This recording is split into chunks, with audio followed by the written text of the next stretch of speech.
Boss, receive daw po nito. Itong acknowledgement letter.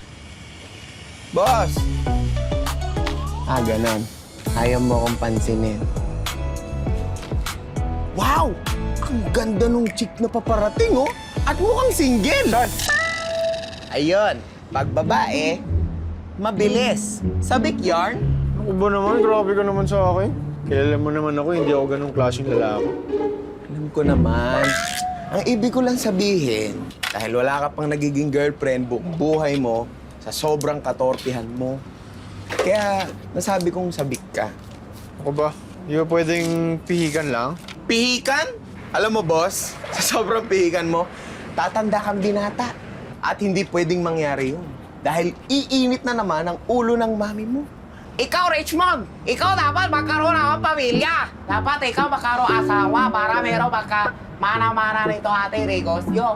Swerte sa negosyo, marami anak na lalaki. Ikaw dapat gato, ganyan, ganon ka.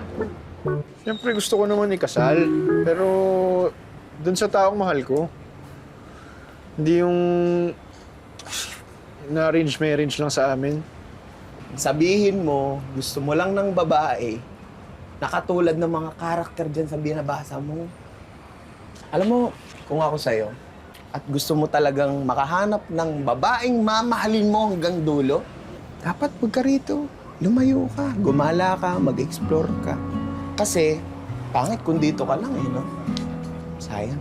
Di mo tinuloy yung creative writing course mo. Eh di sana, isa ka na sa mga nagsusulat niyang nobelang binabasa mo ngayon.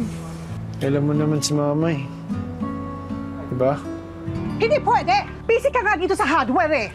Hindi mo kailangan yan! Useless yan! Libre naman yung writing workshop eh. Every Sunday lang yun. Sarado naman tong hardware eh. Heh, every Sunday punta tayo ng temple. Get together ng mga aunties mo, ha? Doon marami prospect. Single na babae. Naghahanap, magiging asawa, ha? Kaya ka na naman eh. Pinipilit mo na naman yung gusto mo. Ayaw ko nga i-arrange ako. 2026 na Rich mo, magtigil ka, ha? Ikaw, anak ko, nag-iisa lalaki. Sino sasalo ng hardware?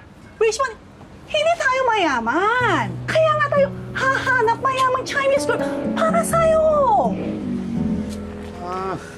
Tatanda akong beho. Magtigil ka. Wala ka na choice. This is your life. Your destiny.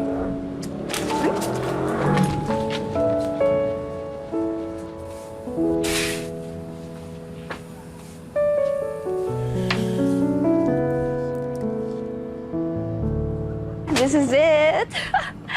Hello! Good afternoon!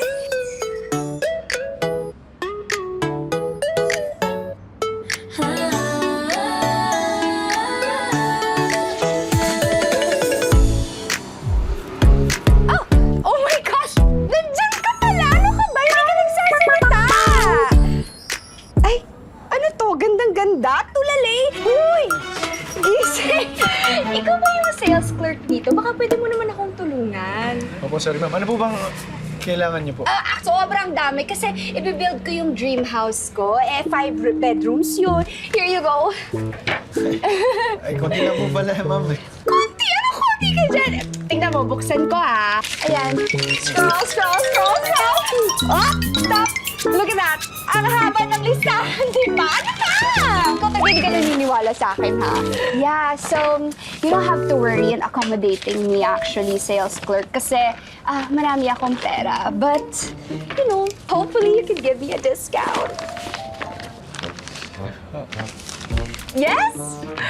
Oh my gosh, perfect! Let's start! Actually, gusto ko ng paint. Yung meron ba kayong mga vibrant colors dito? Kasi para it matches my personality, diba? Tapos yung mga pin lights. Tapos, kailangan ko rin ng mga gloves for the workers.